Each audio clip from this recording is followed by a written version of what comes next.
where everything begins romantic novel with drama. Instant rivalry. The main hall of the Mirage Hotel in Las Vegas was full of cold lights, giant screens, forgotten coffees and executives, those who spoke more with their smartwatches than with their assistants. Madeline Ross adjusted her white blazer and reviewed the points of her presentation one last time. She didn't come to socialize. She came to win.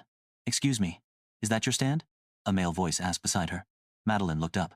Tall, messy, but intentional hair, and a smile of those that smell like trouble. "Depe, are you here to copy me, or to try to impress me?" "Neither," he replied, extending his hand. "Caleb Turner, Vantage Corp consultant." Madeline ignored her. "Zeratech. So, direct competition ta." "Competition?" said Caleb, smiling. "I thought we were in different leagues." Madeline glared at him and turned away. She didn't know that that chance encounter was about to destabilize everything what I thought I had under control. Bets and truths. The first night ended in a corporate dinner with too many people and very little authenticity. Caleb found her by the bar, moving away from Belicio. "A drink for each investor who spoke of himself in the third person?" Madeline laughed, despite herself. And there it was, the first mistake. Laughing with the enemy. They ended up betting on a round of blackjack. If she won, he would stop flirting with her. If he won, she would have dinner with him. She lost. Dinner was on the hotel's private terrace, overlooking the entire city. He didn't speak. Business solo.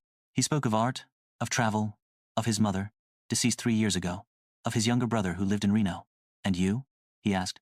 "Always so perfect?" "There is no space for air ores in my world," she said. But she didn't say she had tried it before. With someone who broke her into 1,000 pieces. What if this is real? The third day found them sharing ideas on a panel of innovation. Between complicit glances and involuntary touches, the inevitable began to take shape.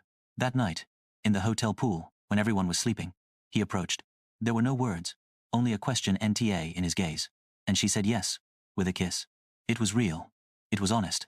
It was so intense that Madeline felt fear, but something didn't fit. In a casual conversation with a colleague, she discovered that he had cancelled several meetings due to a family emergency before the event.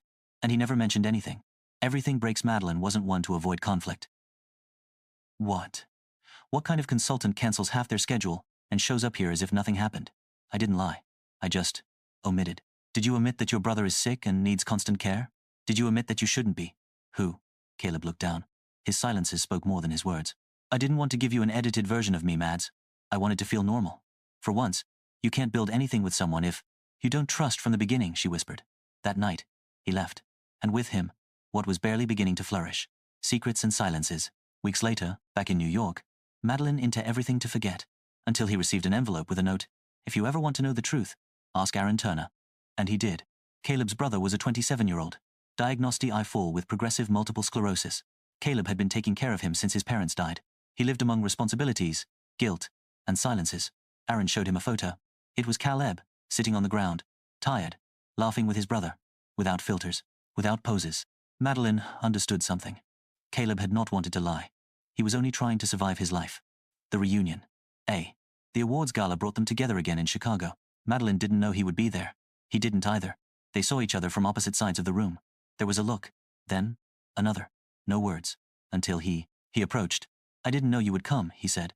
Neither did I, she replied. The universe is a cruel joker. Sometimes it also gives us another opportunity. She sighed. It depends on whether one is ready to Tamarla. They didn't speak anymore that night. But when leaving, he waited for her outside. With a coffee. Without pretensions. Only. There. An unexpected trip. 2 weeks later, they shared a presentation in Seattle. Era inevitable. The return flight was cancelled. They ended up traveling by road for hours. They argued. They laughed. They remembered. I didn't expect to feel this again, she said. This, what, way? This makes me hate you a little because I care too much. He stopped the car. He looked at the horizon. Then tell me this is worth it. She kissed him. With fear. With love. The point of break. A week later, Madeline received an offer in Europe. London. Her dream. She didn't tell Caleb. He found out from others. He didn't stop her. He thought she would choose her future. Madeline Cray. Because his silence was a goodbye. And she began to pack. Where everything begins, Aaron called Caleb. Did you know she's leaving in 2 days? He said. Caleb took his car and drove without stopping. When he arrived, I was at the station. I didn't come to stop you, said Caleb. I came to tell you that, if you leave, it will be because of you, not because of me. But if you decide to stay, I want to fight for you every day. She looked at him, tears more in the eyes. I just needed to know that you were going to fight for this. And they embraced, as if they had never let go. After Pride, closed version, Madeline didn't leave. She rejected London. He accepted a similar offer in New York, with more flexibility, and the possibility of building a stable life. Not for him, for her. Because for the first time in years, He wanted to stay. To choose love, without S, to sacrifice his career. Caleb also chose. He hired professional support to take care of Aaron, and accepted a fixed position with human hours. He had stopped running. For the first time, he was building something more than survival. It wasn't perfect. They had disagreements, tense days, difficult decisions, but this time, they weren't running away. The following spring, in a small cabin by Lake Ontario, Cale he prepared dinner. No chefs or excessive candles, just soft music, white wine, and the sound of crackling wood. Madeline approached from behind, embraced him around the waist. "What are you thinking about?" Her Suro. Caleb turned, looking at her with that mixture of love and peace that is only built with time.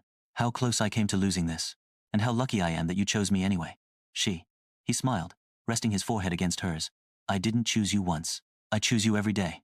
Then he, without a ring, without a rehearsed speech, simply took her hand. "What if we build everything from here?" He agreed. And so it was, without fireworks or witnesses, that the love that seemed impossible became his home. End.